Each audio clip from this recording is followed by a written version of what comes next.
5 horsepower electric start 4-stroke. So we'll start off with the engine here.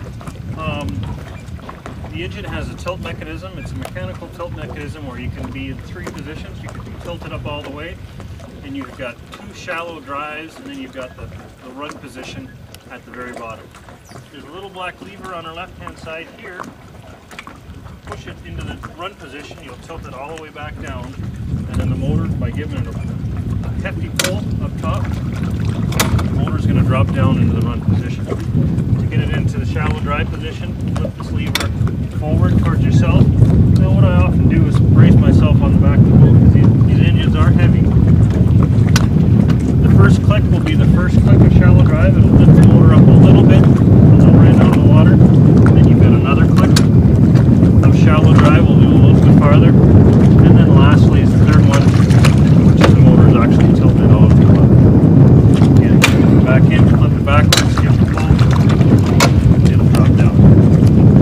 On the front of the motor is our gear shift. We've got reverse, neutral, forward. The red button is your kill switch. Basically all you have to do is give that a push and it'll stop the operation. I recommend for the first time when you start it up in the morning, just to get the bolt on the line, quick squeeze, and that'll make sure that the carburetors are fine. Turn the start position on the handle, and right on the front of the motor is a black button, which is your electric starter. All you have to do is give it a push.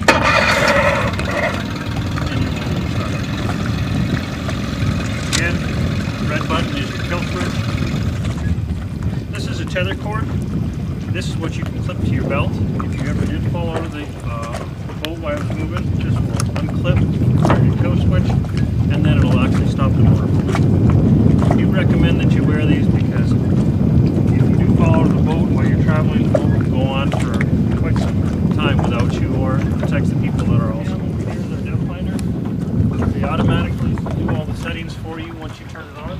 Basically, turn the depth finder on, it'll automatically come up and come to the proper depth. If you are driving, sometimes the transducer may come out of the water, or you'll get air underneath the transducer and it may give you some strange reads. So we do recommend is that once you do arrive back to your spot, turn the depth finder off, turn it back on, and it usually resets itself.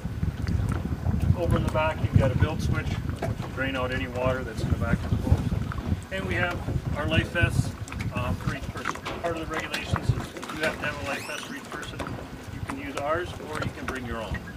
We do also have the safety equipment for on each boat, which will include your paddles, which is our storage locker, our safety kit, which includes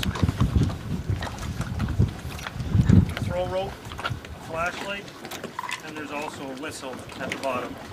And then the canister itself can be used for a baler as well.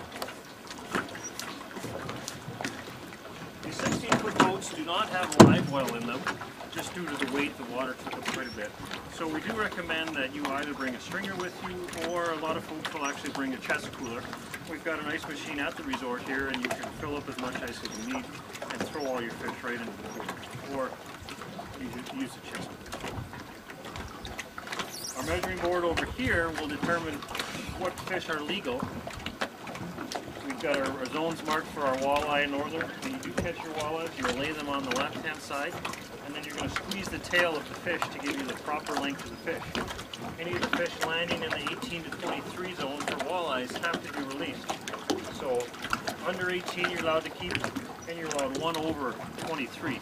Your best eater size are the ones under 18, so those are the ones we encourage you to take. The blue zone is for your northerns. You're allowed under 27.5 inches and 1 over 35.5. Again, your best eater size are the ones under 27.5, and those are the ones we encourage you to bring in.